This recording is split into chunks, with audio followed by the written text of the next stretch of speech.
चलिए दोस्तों, आज नए सेशन में हम लोग जीएस का 10 क्वेश्चन सॉल्व करते हैं। पहला क्वेश्चन, भारत की प्रथम खनिज नीति कब घोषित हुई थी? ऑप्शन है 1951, 1961, 1972, 1976। तो इसका सही आंसर हो जाएगा ऑप्शन नंबर ए 1951 ईस्वी। 1951 ईस्वी में भारत की प्रथम खनिज नीति घोषित हुई थी। तो अगले क्वेश्चन की ओर चलते हैं। क्वेश्चन नंबर 2, भारत में मौद्रिक नीति किसके द्वारा बनाई और लागू की जाती है? आपके पास ऑप्शन है केंद्र सरकार, एसोचैम, भारतीय रिजर्व बैंक और फिक्की। तो इसका सही ऑप्शन हो जाएगा ऑप्शन नंबर सी, भारतीय रिजर्व बैंक। भारतीय रिजर्व बैंक के द्वारा मौद्रिक नीति बनाई और लागू की जाती है। तो चलिए दोस्तों, अगले क्वेश्चन की ओर चलते हैं। क्वेश्चन नंबर 3, भारत सरकार द्वारा नई राष्ट्रीय खनिज नीति की घोषणा किस वर्ष की गई? आपके पास ऑप्शन है 1991 ईस्वी, 1992 ईस्वी, 2003 ईस्वी, 2008 ईस्वी। तो इसका सही ऑप्शन हो जाएगा ऑप्शन नंबर डी 2008 ईस्वी। 2008 ईस्वी में भारत सरकार द्वारा नई राष्ट्रीय खनिज नीति की घोषणा की गई थी। तो चलिए दोस्तों, आगे की ओर बढ़ते हैं। चौथा क्वेश्चन, हट्टी सोने की खानें किस राज्य में स्थित है? आपके पास ऑप्शन है आंध्र प्रदेश, महाराष्ट्र, कर्नाटक, तमिलनाडु। तो इसका सही आंसर हो जाएगा option number C, Karnataka. Karnataka राज्य में हट्टी सोने की खानें स्थित है। तो चलिए दोस्तों, अगले सवाल की ओर चलते हैं। अगला सवाल 5वां नंबर का, भारत किस देश को लौह अयस्क का सर्वाधिक निर्यात करता है? आपके पास ऑप्शन है जापान, जर्मनी, यूके, यूएसए। तो इसका सही ऑप्शन हो जाएगा option number A, Japan. Japan जो कि भारत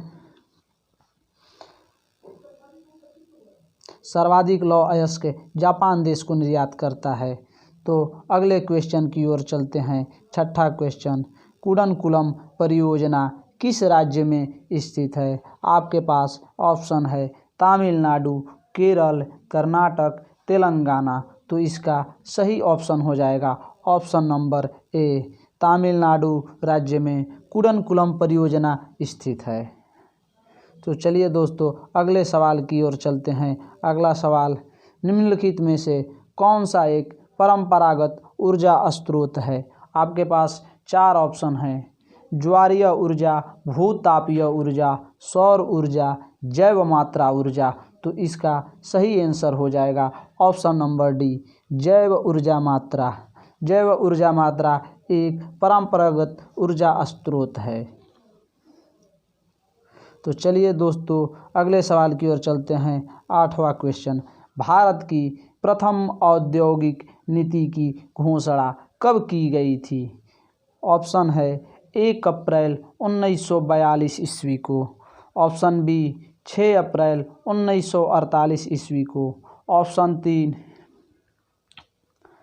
30 अप्रैल 1956 को, ऑप्शन डी 1 जनवरी 1951 ईस्वी को। तो इसका सही आंसर हो जाएगा ऑप्शन नंबर बी 6 अप्रैल 1948 ईस्वी को। 6 अप्रैल 1948 ईस्वी को भारत की प्रथम औद्योगिक नीति की घोषणा की गई थी। तो चलिए दोस्तों, अगले सवाल की ओर चलते हैं। पिछड़ा वर्ग आयोग का गठन कौन करता है? आपके पास 4 ऑप्शन हैं। पहला ऑप्शन राष्ट्रपति, दूसरा प्रधानमंत्री, तीसरा लोकसभा अध्यक्ष, चौथा गृह मंत्री। तो इसका सही ऑप्शन है ऑप्शन नंबर ए, राष्ट्रपति। राष्ट्रपति जो कि पिछड़ा वर्ग आयोग का गठन करता है। तो दोस्तों, आज का आखिरी क्वेश्चन यानी कि 10वां क्वेश्चन, जो क्रीमी लेयर संकल्पना से तात्पर्य है, ऑप्शन है सामाजिक स्तर के आधार पर वर्गीकरण, आर्थिक स्तर के आधार पर वर्गीकरण, जाति के आधार पर वर्गीकरण, धर्म के आधार पर वर्गीकरण। तो इसका सही आंसर हो जाएगा ऑप्शन नंबर बी, आर्थिक स्तर के आधार पर वर्गीकरण। चलिए दोस्तों, आज हम लोगों ने जीएस का 10 इम्पोर्टेंट क्वेश्चन किया है। अगले सेशन में हम लोग फिर 10 क्वेश्चन के साथ आएंगे।